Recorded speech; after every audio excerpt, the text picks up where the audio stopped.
Okay. Good day, everyone. Today, on our hopefully first episode of many of obscure book reading, we'll be reading the somewhat cult classic. I don't really hear about people speaking about it anymore. Fantasy book, Mogworld. It is, of course, by Yahtzee Croshaw. Some may know him simply as Yahtzee. He still is the host of Zero Punctuation. I will not be attempting to emulate that pace, though, that blistering pace. And that would require a bit of practice. But as this is my own copy of a book, even if this is the only copy of my book, I still have to mention that I don't own the copyright to this. So any views of this book, this video will not be monetized, because even though I'm going to try and make it sound original, the writing's not mine. They belong to Yahtzee Croshaw and the publisher, which is Dark Horse. Now, let's just jump right in, shall we? Let's put the book down, and I will attempt to keep a steady hand. Yahtzee Croshaw. To Blizzard Entertainment, for 3 months of my life I will never get back. Any WoW fans in the audience? Part 1. The Prologue. Let's just get comfortable.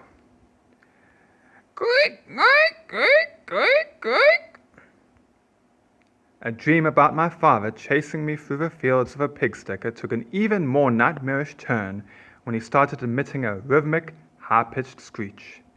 Then I swam dizzily into full wakefulness to find an alarm sprite floating through the dormitory. It had to be an emergency. They didn't employ alarm sprites lightly.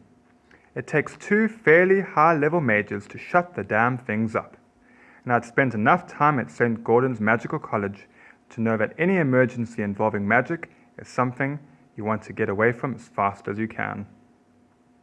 After a minute of confused bustle in which dressing gowns were thrown on and several sets of slippers thudded their way downstairs, I and the rest of the second years followed the squealing ball of light into the entrance quad.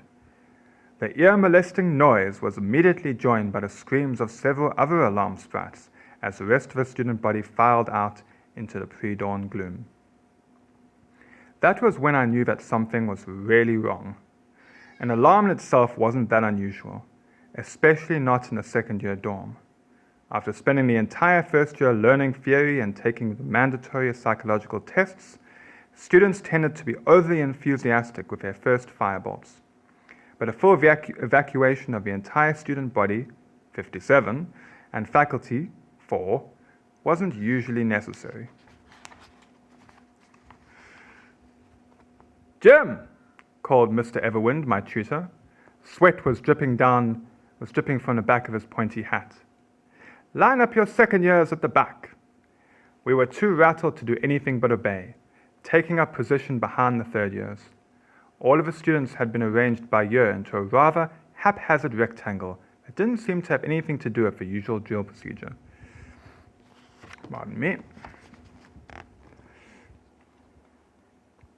Suddenly the sun began to rise, spilling orange dawn over the rolling green hills of the surrounding plains. I noticed that the horizon was a lot more textured than I remembered, and more bristling with siege weaponry. An army was advancing towards the school. Just as I had done on my first day, I deeply resented the fact that St. Gordon's Magical College was not, in fact, a castle. "All right, chaps, settle down," said the headmaster, resplendent in a star-patterned cardigan as he strode back and forth in front of the student body. "Let me assure you that there is absolutely no reason to panic." The rising tension was not eased in the slightest. "It's probably just some misunderstanding. Stop chewing, Haverson. But a Stroganofian army appears to be attacking the college. Now don't worry. You are only here as a precaution. We have enlisted a former graduate, Ponyleaf the Enchanter, and his adventuring party to aid us. And I want you to show them the same respect you'd show me, Understand? And I said, spit that out, boy. Ponyleaf was tall and thin, with a curly beard and the kind of rugged tan and fidgety nervousness that came from a career adventuring through the gnoll and goblin-haunted wilderness. He stepped forward, separating himself from a bored-looking Loledian dwarf and a poorly dressed anorexian warrioress who looked chilly in every sense of the word. Good morning, he said with a cough, turning his staff over in his hands. A furious, ongoing roar was slowly edging into earshot, punctuated by the clash of swords against shields. Good morning, Mr. Ponyleaf, joined the bewildered student body dutifully. Now what we're dealing with here is a loose alliance of student fighters from the warrior schools just over the border in Stroganoff. Obviously not much of a match for veteran adventurers like us. They're here because the King of Stroganoff has put a quest to recover the Stone of Solomus that was left with this college by its founders hundreds of years ago. Now obviously we will never surrender the stone to such bully boy tactics. But I would ask that I and my fellows be allowed to look after the stone for its protection, and so that we can wave it at the enemy for purposes of psychological warfare. We don't have the stone, said the headmaster, as Ponyleaf met his gaze hopefully. You what? We've only been open 6 years. There's no such thing as the Stone of Solomus. The king's mad. Last year he made his son marry a koi pond.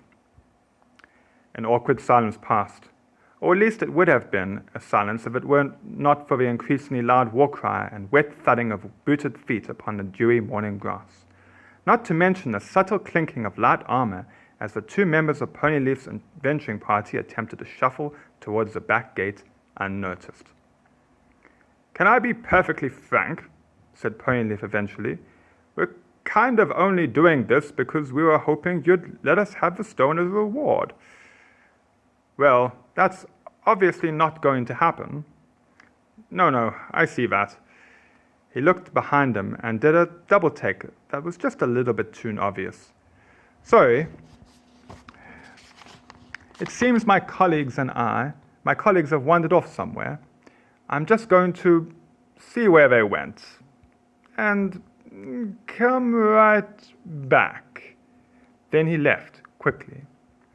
The frontmost rank of armored frat boys was now over the last hill and had broken into a run. The ground was quivering in an almost perfect synchronization of my stomach. Right then, said the headmaster, tight-lipped, eyes fixed on the fence over which Ponyleaf had just vaulted. I know most of you didn't really expect to be practicing this level of combat magic this early in your career, but I think I can say that if I were an invading army, I'd certainly be given pause for concern by such a formidable rank of enchanters as... God damn it, Haverson, I told you once before about... The vibrating rear half of an arrow suddenly appeared in his temple. He concluded his sentence with a few spit bubbles before falling over. A large chunk of our defense force took this as an invitation to run away, but I didn't. Furious tears were forming in my eyes. I'd spent my last vegetable tray on tuition fees. Home was at least 5 turnips worth of journeys away, and more to the point, the last place I wanted to go, St. Gordon's might have not been the most prestigious magic college in the world, but graduates certainly couldn't entertain any ambitions beyond running a pest control business. But it was all I had.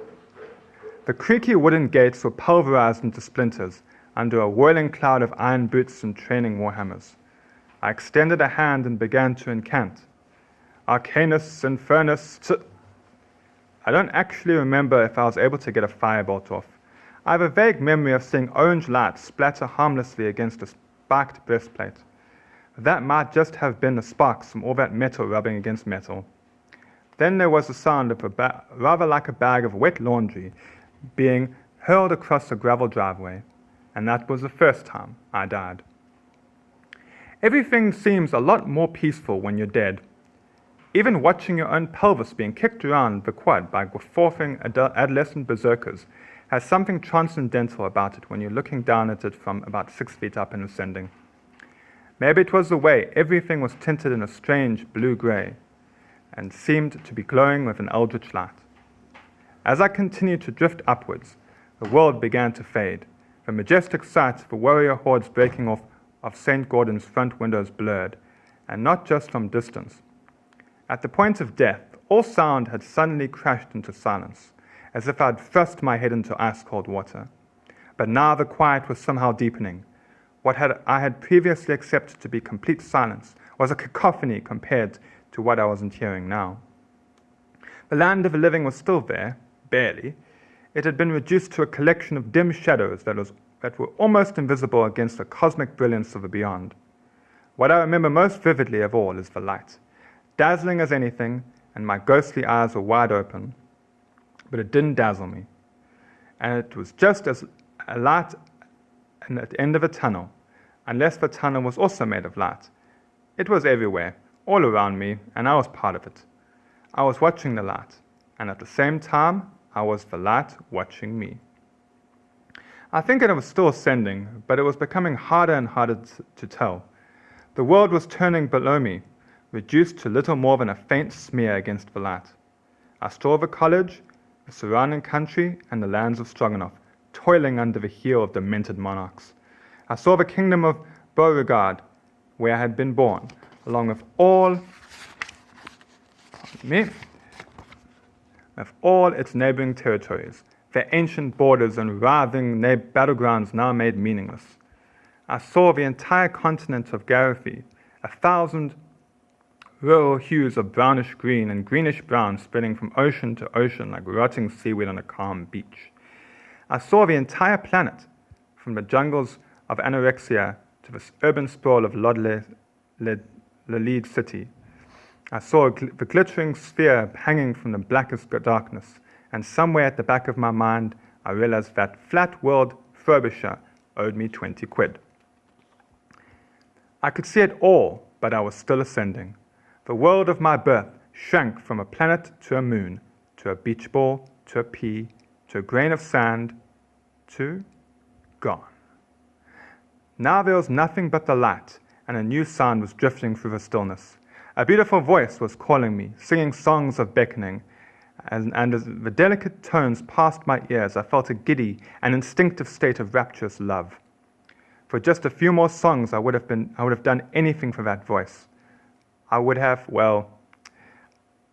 died for it, obviously. I was ahead of the game there. The light took form around me, breaking off bits of itself like clay and reshaping them into, what else could they have been? Angels? Their blank, featureless faces were strangely beautiful, shining with golden inner light. They took my spectral arms, holding them ever so gently, and aided my ascent. Their every touch, every movement, every sound they breathed into my ears, all communicated the same thing: love. Undying and all-powerful, I had passed on from life, from the world of struggles and hardship and big fat women with annoying laughs, and entered a glorious new existence of utter peace and joy and love. And then some git brought me back to life. Okay, that is the first episode done. Now, if you like this video, if you want to hear more chapters, if you want me to continue reading, all you got to do is just like, subscribe, and comment. Let me know how bad my accents are. Let me know if I can improve anyway. Let me know if it's a bad idea that I'm doing this. Just stay cool, guys. And yeah, laters.